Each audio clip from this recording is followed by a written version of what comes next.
Right, so before we go and dive into the actual roadmap, guys, go and hit the like button and support my channel. I will be doing quite a few live streams and content on Enshrouded and 7 Days to Die, which is one of my other favorite games. That'll help out a lot, guys. Like and subscribe. Always gets me very far on the channel. So here we go. We have the roadmap. This is the Enshrouded roadmap, early access roadmap 2024.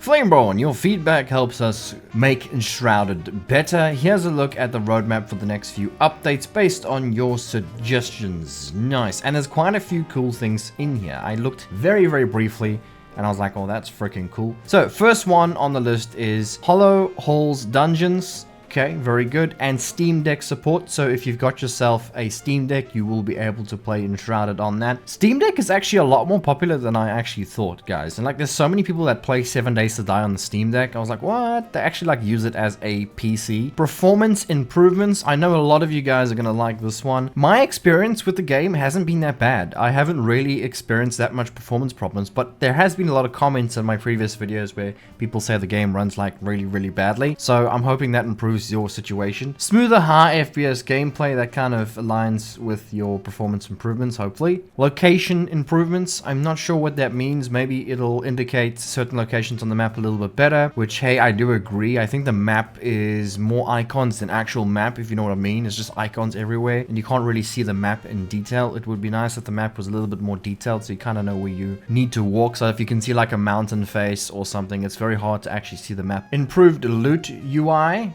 Workshop craft from magic chests. That's very nice to have. I'm sure we all really want that. The magic chests that we have in the game are probably the best thing that any survival game can actually add. Better stack splitting, thank you very much. Multiple NPC instances.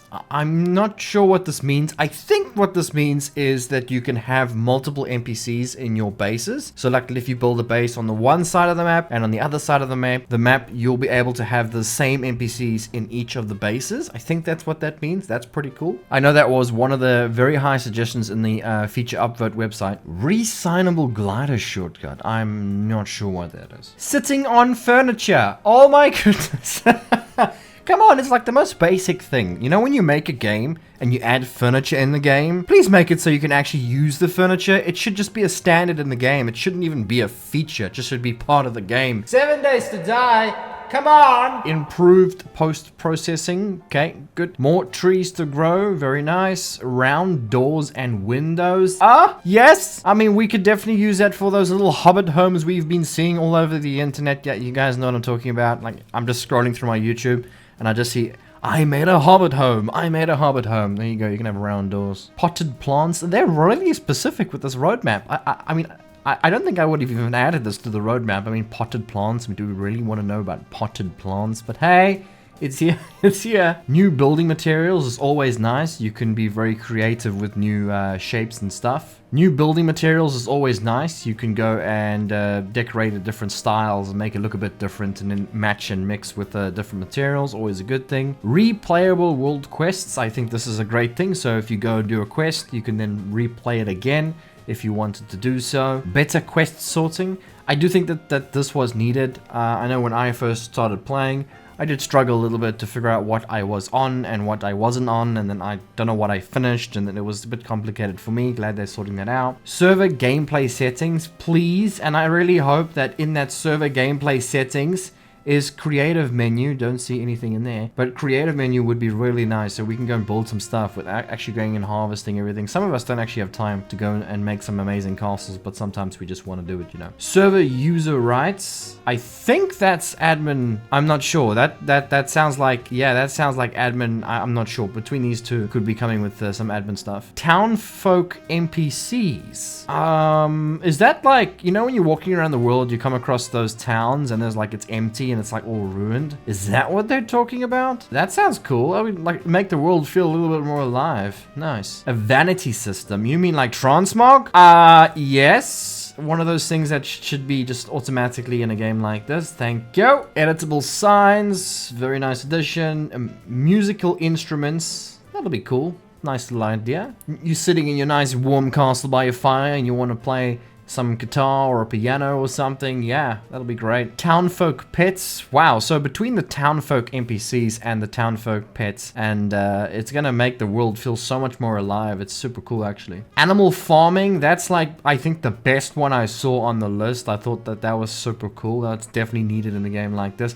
I mean, you know, have you seen the farms that people have been building? It's crazy. Now you can now add little farms and stuff. Enemy patrols. Also gonna go very nicely with townfolk pets and NPCs. But what I would really like to see is like enemy patrols attacking townfolk and townfolk attacking enemy patrols. You know, make the world feel more alive. You know, make things fighting, make things actually happening without you actually being there is always a nice thing. A weather system. So many people have been asking about a weather system. I'm very scared for this because I'm not a fan of rain and stuff like that in games, especially, well, as a content creator, it's a bit annoying.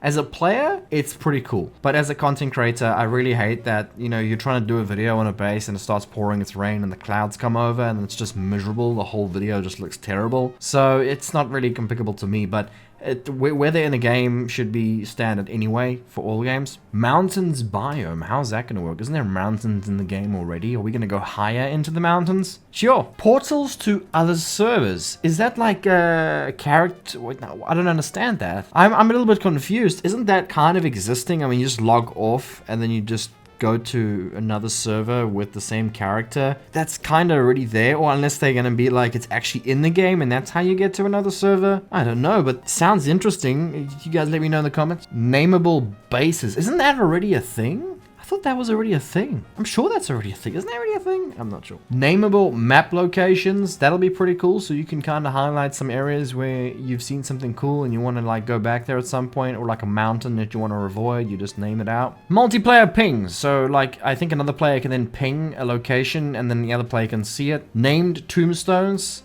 That's cool. That's when you die, right? I think when you die. Am I right? Yeah. So it'll have your name on it so you know who's who. New enemies and bosses to fight. It's always fun to find some new things to kill and fight. Fixes and polishing, which is, you know, that should just be a standard. It shouldn't even be on here. Okay, so here is a glimpse at some other major features coming later this year in our early access. And just to quickly note that they say this year, and they say other major features this year, which means we're probably going to get all these features this year, which is actually pretty dang good. Everything here we see, like the 2024 is coming this year, it seems like, hopefully, you know, because it's just a roadmap. You can never really follow these things very well. They were very brave to even add a roadmap, to be honest, because so many things can go wrong in game development. Sharing and visiting of bases. Not sure what I see. I don't really understand between like portals to other servers and sharing and visiting other bases is practically in the game. It's just not so convenient, right? I mean, you just gotta find another server, you join and you go there, right? Haven't really tried much of the multiplayer, so I'm not sure how that works unless it's like a workshop. No, I'm not sure. You guys let me know in the comments. Craft and share gameplay experiences. That's a strange one. I mean, we all have recording softwares nowadays and we all can record our own stuff. I'm not sure why that should be even a thing, but you know, whatever. World events is going to be super cool. I think that's going to be nice to see what actually happens. I would actually, instead of saying world events, make it world live events. Ah, yeah, that'll be cool. So it can happen anytime, and then the developers can trigger stuff at every new update, like World of Warcraft does. They have these special events that happen.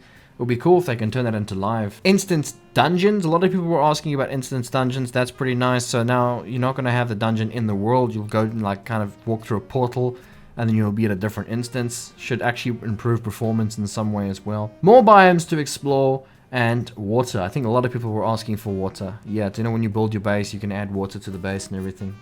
It's funny how there's no water in the game, right? So yeah, guys, that is the roadmap. If you guys want to go take a look at this, I'll leave a link in the description for yourself and you can go and check it out yourself. Some really cool stuff coming here. Again, I think they're very, very brave to even release a roadmap, especially as indie developers. I would be very cautious to add something like this. Maybe they will learn in the future that this is a bad idea because everybody will stick to this like solid. But hey, we'll see. I really hope that we see all these things coming in this year. I hope you guys enjoyed this video. I know it was pretty short, pretty strange, but yeah, it's fun to go through this stuff with you guys. And yeah, consider leaving a like and subscribe.